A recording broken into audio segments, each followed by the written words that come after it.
Olá, meu amigo, minha amiga, meu irmão, minha irmã, todos bem? Bom, vamos entrar agora então nas cartas de João. Lembrando que não é para tirar a sua fé da maneira que o teu líder religioso te ensinou a ler a Bíblia, te ensina a dar estudo bíblico e tudo mais, tá certo? É apenas a minha maneira de enxergar e como eu leio a Bíblia e estou passando para vocês. E o foco aqui dessa leitura também aqui nas cartas de João é: João pede para alguém se tornar templo centrista ou ele afirma que nós somos o templo? Nós vamos ver aqui, né? Se ele manda construir aquele templozinho de alvenaria, ficar ali dentro, aquelas coisas todas que você já sabe, tá certo? Lembrando que assim, ó, é dado a autoria dessas cartas a João por algumas características que eu não vou entrar no mérito aqui, tá certo? Eu vou lê-las como se fosse de João realmente, que para mim são cartas de João, sem entrar no mérito, mas é somente no mérito da mensagem, tá certo? Vamos lá. 1 João capítulo 1, verso 1. O que era desde o princípio, o que ouvimos, o que vimos com os nossos olhos, o que contemplamos e as nossas mãos apalparam, isto proclamamos a respeito da palavra da vida. Do que ele está falando aqui, palavra da vida? Está falando da Bíblia, né? Porque tem estudos bíblicos por aí que diz que a palavra de Deus é a Bíblia. Mas João não está falando da Bíblia, certo? O que João está falando é do Cristo. Verso 2. A vida se manifestou. Nós a vimos e dela testemunhamos e proclamamos a vocês a vida eterna que estava com o Pai e nos foi manifestada. Nós lhes proclamamos o que vimos e ouvimos para que vocês também tenham comunhão conosco. Nossa comunhão é com o Pai e com o Filho e com o Espírito Santo. Opa, não é assim, né, que João disse, né? Por quê? Porque João não era trinitariano. João não tinha esse conceito trinitário como você tem. Ou como você teve, como eu um dia tive também. Vamos lá. Então, nós lhes proclamamos o que vimos e ouvimos para que vocês também tenham comunhão conosco. Nossa comunhão é com o Pai, com o Criador de todas as coisas e com o seu Filho Jesus Cristo. Tá ok? Escrevemos estas coisas para que a nossa alegria seja completa. Esta é a mensagem que dele ouvimos e transmitimos a vocês. Deus é luz, nele não há treva alguma. Se afirmamos que temos comunhão com ele, mas andamos nas trevas, mentimos e não praticamos a verdade. Vamos lá. O que é andar nas trevas, segundo João?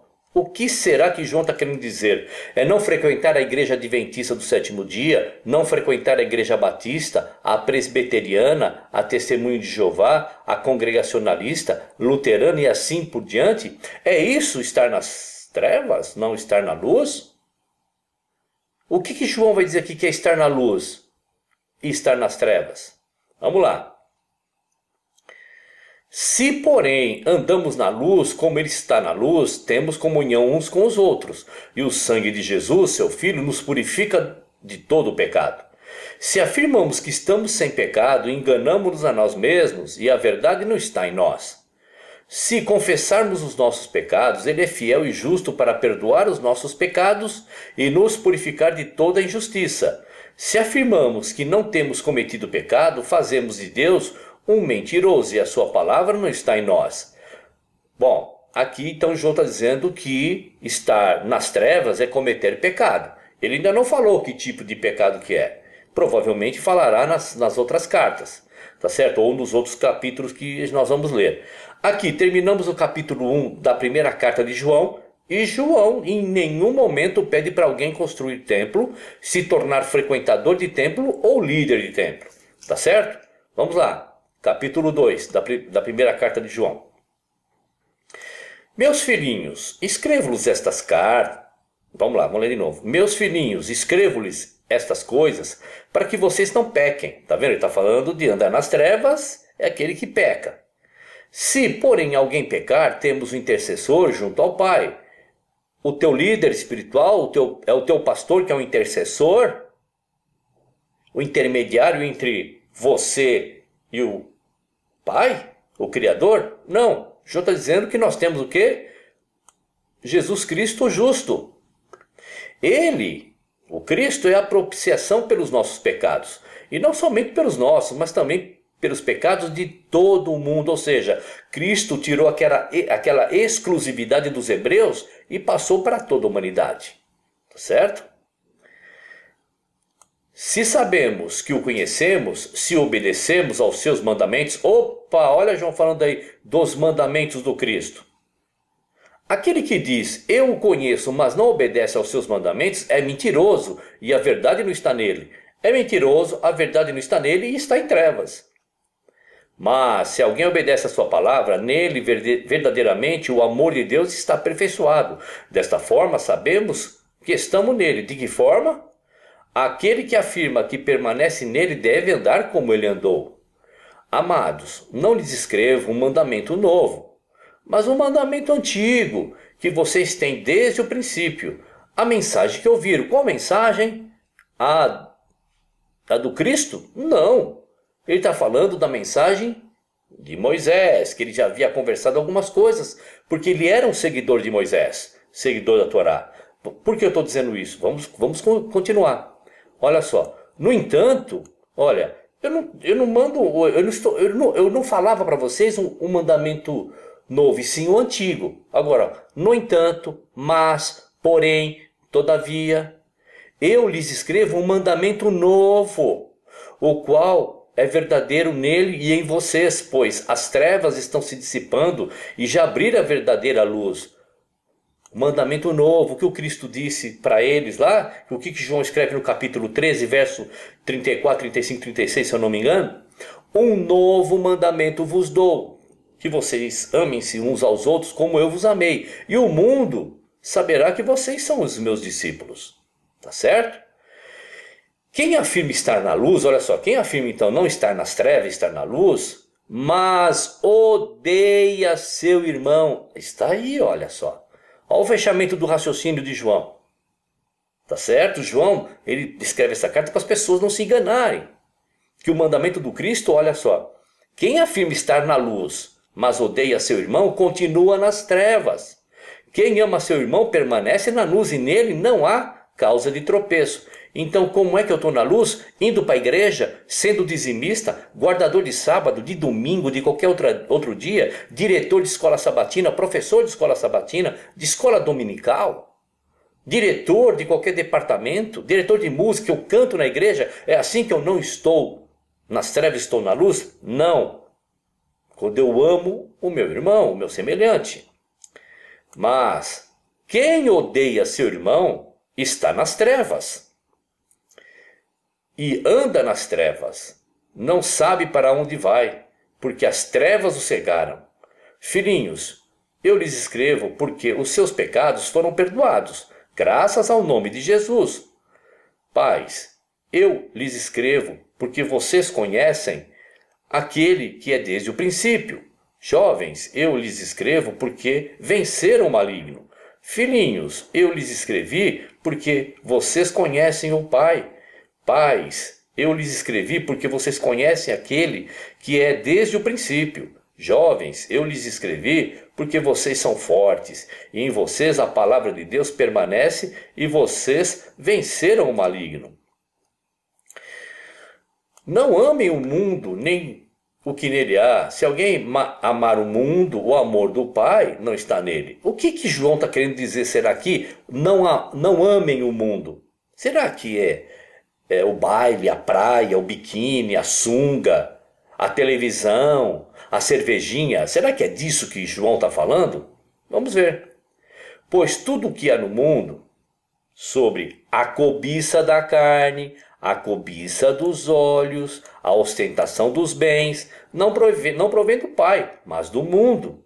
Ficou claro para você? O mundo e a sua cobiça passam, mas aquele que faz a vontade de Deus permanece para sempre. Filhinhos, esta é a última hora, e assim como vocês ouviram que o anticristo está vindo, já agora muitos anticristos têm surgido. Por isso sabemos que esta é a última hora. olha, João agora está falando de um tal anticristo que você já ouviu bastante dentro da sua igreja e que deram uma cadeira para esse anticristo sentar. Vamos ver quem é o anticristo aqui segundo João. Eles saíram do nosso meio, mas na realidade não eram dos nossos, pois se fossem dos nossos, teriam permanecido conosco. O fato de terem saído mostra que nenhum deles era dos nossos. Mas vocês têm uma unção que procede do santo, e todos vocês têm conhecimento. Não lhes escrevo, não lhes escrevo, porque não conhecem a verdade, mas porque vocês a conhecem e porque nenhuma mentira procede da verdade. Quem é o mentiroso, senão aquele que nega que Jesus é o Cristo? Olha, aquele que nega que Cristo, que o nosso Salvador é o Cristo, esse é um mentiroso.